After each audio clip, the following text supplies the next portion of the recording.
Screening and selecting tenants is one of the most critical responsibilities for landlords. Proper screening ensures a stable, long-term tenancy while reducing the likelihood of missed rent payments, property damage, or legal disputes. Let's review 10 considerations to choose the best tenants, with practical tips to avoid professional tenants, individuals who exploit the system to take advantage of landlords, or those that may not qualify to rent your investment property. Step 1. Create a comprehensive rental application. Start with a well-designed rental application to collect key information, including full name, contact information, and identification details.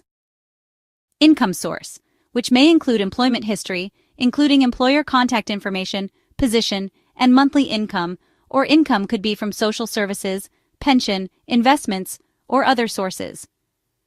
Rental history with contact details of previous landlords. Personal references. 2 family references and 2 non-family references can help you confirm the applicant and may be useful if things don't work out and you need to do collections at a later date. Consent to a credit check and background check when applicable and legal.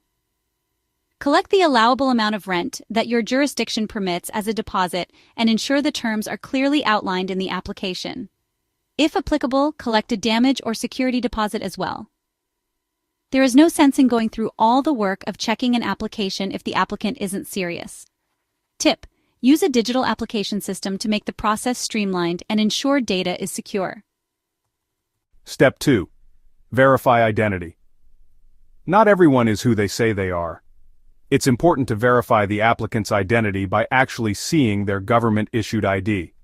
Look at the back and front, and ideally the landlord will take a photo or, at a minimum, write down their ID numbers. Check to see that the address on their ID aligns with the current address shown on their rental application. Another way to confirm their current address is to require a bill issued in their name and at their current address. Those unwilling to confirm their current address is a red flag. They may be hiding something such as past due rent or past evictions. Step 3. Verify income. A tenant's ability to pay rent is crucial. Depending on your jurisdiction, income ratios may not be permitted. There's a fine line between verifying income to support the rent and discrimination. In most cases, income when taken into consideration with rental history and rental references will be the deciding factor, and not on income alone.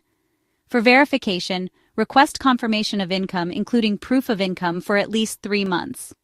For luxury rentals, at least 1 full year of income proof may be appropriate. If their income is from employment, request recent pay stubs or a letter of employment. If self-employed, ask for recent tax returns or bank statements. If on government assistance or pension, request confirmation of that income. Here's the tricky part. Income verification can be forged or falsified. As such, confirming information from 2 different sources can be beneficial to weed out fraudsters. Consider their provided verification plus request last year's notice of assessment from the CRA or bank statement, or call the company or worker directly when applicable. Don't discount applicants on government assistance or fixed pension income. There are many excellent tenants with low income or fixed income. Low-income Canadians make up a significant portion of the rental market. Verify income and remember, not everyone has the same expenses. Many with high income also have high debt. Don't be blinded by income alone. Watch out for fake pay stubs or unverifiable self-employment income and tenants unwilling to provide documentation. Step 4. Run credit checks. A credit check provides insight into the tenant's financial reliability. It is recommended to run a full credit check and not a soft check that only identifies credit score. You should review how they have paid their bills for the last 3 to 6 months, any collections on file or other red flags. Here are some things to look for. A good credit score, ideally above 650. Ensure the address on application matches what is on the credit report. Look for a history of on-time payments. And check for outstanding debts or excessive credit card utilization. Along with a credit check, consider looking the tenant up online at the Canadian Legal Information Institute. The Canadian Legal Information Institute is an online system that houses numerous legal orders, convictions, and records. It is worthwhile to do a search for the applicant and adult occupants' names. Your jurisdiction may also have online sites that capture landlord and tenant dispute orders. These sites can be invaluable for helping a landlord avoid those that have already been evicted for fault. For example, in Ontario, both OpenRoom and Landlord Easy capture landlord-tenant orders, which are public information and posted by the landlord or tenant. Watch out for bankruptcy or frequent delinquencies, a high debt-to-income ratio, and past eviction for non-payment or damages. Use reputable tenant screening services to obtain credit reports while complying with local privacy laws. Step 5. Conduct a criminal background check where legal. A background check can help you avoid tenants with a history of violent crimes, charges for property damage, selling drugs, or fraud. Ensure you follow human rights guidelines and avoid discriminatory practices in housing. Watch out for recent violent criminal offenses or sexual offenses, especially if the applicant would be living near other vulnerable populations, or has a pattern of criminal offenses or financial crimes. Step 6. Contact previous landlords. This step is critical for understanding the tenant's rental history. Ask previous landlords about timeliness of rent payments, the condition of the property upon move-out, whether they received complaints from neighbors, and any disputes or evictions. Watch out for fake landlord references. Always verify the landlord's identity by cross-referencing the property address with public records or other sources to confirm the landlord is actually the owner or manager of the property. A nice way to confirm the landlord is providing a true reference is to give them a slightly wrong address or name. For example, if the applicant's name is Robert and the rental address for the landlord reference is 6 Main Street, you could ask the landlord to confirm the name Roger at 9 Main Street to see if the errors are picked up. If not, this could be a red flag in itself.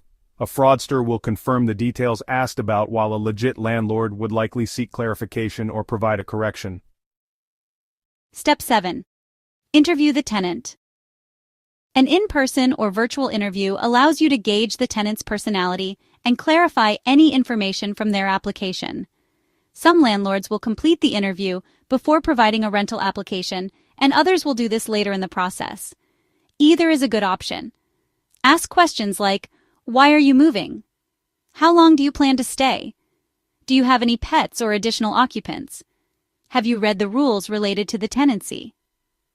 Then go over each key factor such as no smoking in the unit, no pets where this is legal, and so on. Watch out for evasive answers or inconsistencies with their application and overly rehearsed answers, which may indicate dishonesty. Step 8. Verify personal references. Personal references offer additional perspective on the tenant's character. Speak to individuals who know them well but aren't related to them. Ask about their reliability, cleanliness, and general demeanor. Confirm their contact information and ensure you have a valid phone number and email address if possible. Watch out for references who provide vague or overly positive information and answers inconsistent with what you know of the applicant. Step 9. Analyze red flags in applications and avoid professional tenants. While it's important to give applicants the benefit of the doubt, certain red flags should prompt extra caution, including gaps in rental history, frequent moves within a short period, and a history of evictions or legal disputes with landlords. Professional tenants are skilled at exploiting legal loopholes and landlord inexperience.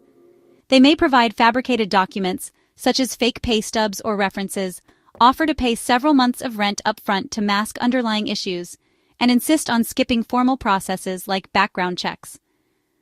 How to avoid professional tenants or scammers. Be thorough. Don't skip any part of the screening process, no matter how urgent the vacancy seems. Research references. Verify every reference provided, especially prior landlords and employers. Stick to your criteria. Don't deviate from your established tenant selection standards. Step 10. Use a written tenant screening checklist. A standardized checklist ensures you evaluate all applicants fairly and consistently. Include criteria such as income, credit history, rental history, can-lee check, criminal background check results, references, and interview.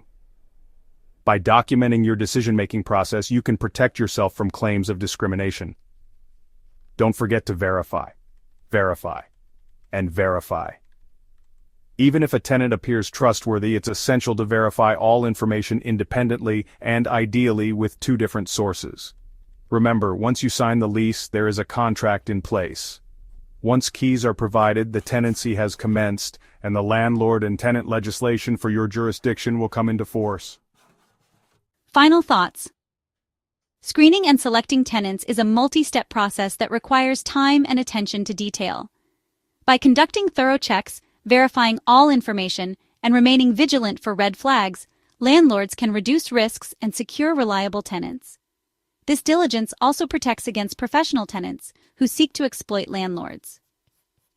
Investing effort in tenant screening upfront saves time, money, and headaches down the road, ensuring a smoother and more profitable rental experience. And finally, unless all documentation and payments are in place, don't hand over the keys. Seek legal advice immediately.